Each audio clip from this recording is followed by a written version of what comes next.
I'll share a little bit about myself, and then I want to Please. get a little bit into music. I was raised in South Texas. Mhm. Like I said, never knew my dad or none of that shit. I was blessed with a stepfather who he always treated me like his son. He loved me. That's why when you say you have adopted parents, it's pretty much the same thing. You know, my stepfather taught me how to walk. Yeah. And I grew up in the streets, bro. You know, I had a lot of shit going on in my house.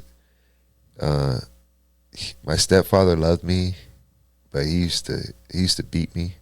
I used to get beat, and I never really dealt with that problem or like the issues in my home. Like when I be home, it's always a fight. Yeah. Someone's fighting. Someone's Upset hitting, about something. Someone's upset. Someone's breaking something.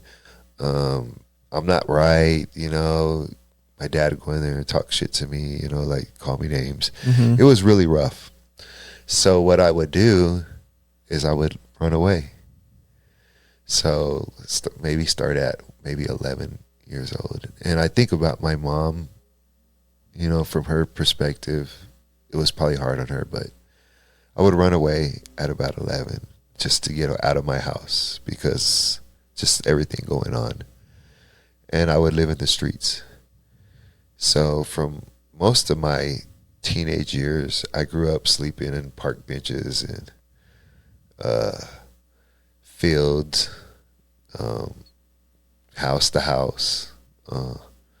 It was a really hard time.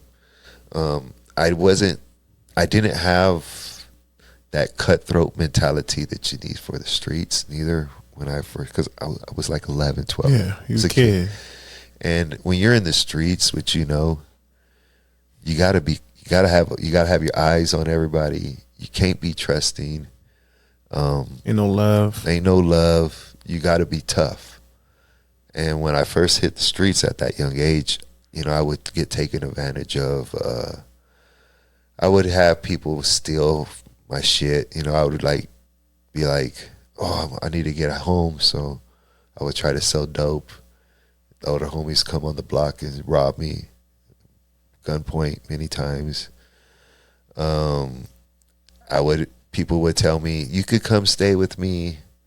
And then when I would go there, they would try to take advantage of me, like make me cut the grass, like slave me, bro. And so I would leave. So I pretty much just grew up living on the streets. I've been super hungry, and I got into the streets just like you. And just to skip all that stuff, I got to when I had my first daughter, like I told you, and I said, I'm done with this shit. And it was probably the hardest, bro. That shit was hard, bro. And I'm not trying to drag on like you said, but I just want to leave this with you. It was the hardest thing I ever did. I would do stuff. For example, I got a job at a pastry shop. It would start at 4 a.m. My shift would start at 4 a.m. And the buses, they didn't start running in time. Mm-hmm. So I would get up at 1:30 a.m., maybe 1 o'clock, and I would walk maybe 2.5 hours, 3 hours to work every morning. Damn. For $5 an hour, because no one wants to hire a gang-banging convict. So that's what I did, to wash dishes. And when I got done there, I would walk to a Little Caesars. Mm-hmm. And I would work at another shift at Little Caesars. Mm-hmm. Then I would walk home, because by the time I would finish my shift, buses didn't run no more. Mm-hmm. So I would have to walk 3 or 4 hours home. I would do stuff like that. There was a time I would pick up, you know, I've talked about this on the show. You know what labor ready is? You said what, labor ready? You ever labor ready? Is it kind of like, what was that place called? It's like a school where they teach you how to, it's a temp service. Oh, word, no. So you go in the morning at 5 a.m. and you wait to see if you can get a job. Uh-huh. So I would get up at 3 a.m., go in the morning and see if I can get a job. And it's just hit and miss. And then what I would do when I would miss, because I would live at this time I was with my wife, and we lived in hotels, and you pay by the day. So I would do day labor, get my money, and then pay that night for the next night. Yeah. And if I didn't get a job, but then I wouldn't have money for the next night. Yeah. So I would walk around and get my white voice on, and I'd walk to these doors. If I didn't get a job at Labor Ready, it was like in this nice neighborhood. I would take off, walk. It was kind of in the hood, but if you take off, walk to the side, you could get this nice neighborhood. Mm-hmm. And I would take off down the street, and I would knock on the doors, and boop, boop, boop. Hey, I noticed you had 2 or 3 dogs in your backyard, and my name's Chris Rodriguez. I have a Rodriguez Cleaning Services, and what I'm doing today is I'm going around the neighborhood, and for $5, I will clean up all the feces and stuff in your backyard, and I'll clean up all the animal mess, and I'll rake it up, and I'll clean it all nice, and I'll haul it off for you for $5. And I would do that, and just the whole house, just one house out looking. If I see a dog, I'm going to knock. Yeah. And I would do that for about 12 hours.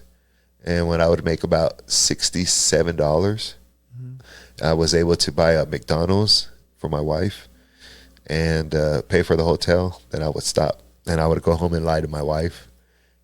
We go to the hotel. She'll say, like, who wants to tell your wife I was picking up shit all day?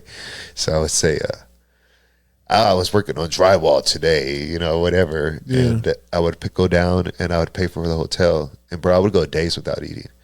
I would have enough money left over to buy McDonald's for my wife. So I'd buy her some McDonald's and maybe some ramen noodles and stuff. And I would give that to her. She would eat that, and I wouldn't eat. But that's just a little bit about my background, because people see me now, and they see my cars and my house, and I've been judged. You know, had guys tell me, you know, I don't know what it's like. Don't you? Ain't that shit weird, bro? Yeah. I mentioned the fact that my dad ended up renting a house over by Grandview. So him and my stepmom got in a situation where they put their money together and rented a house so that her kids and us, we could, you know, live in a nice house, right?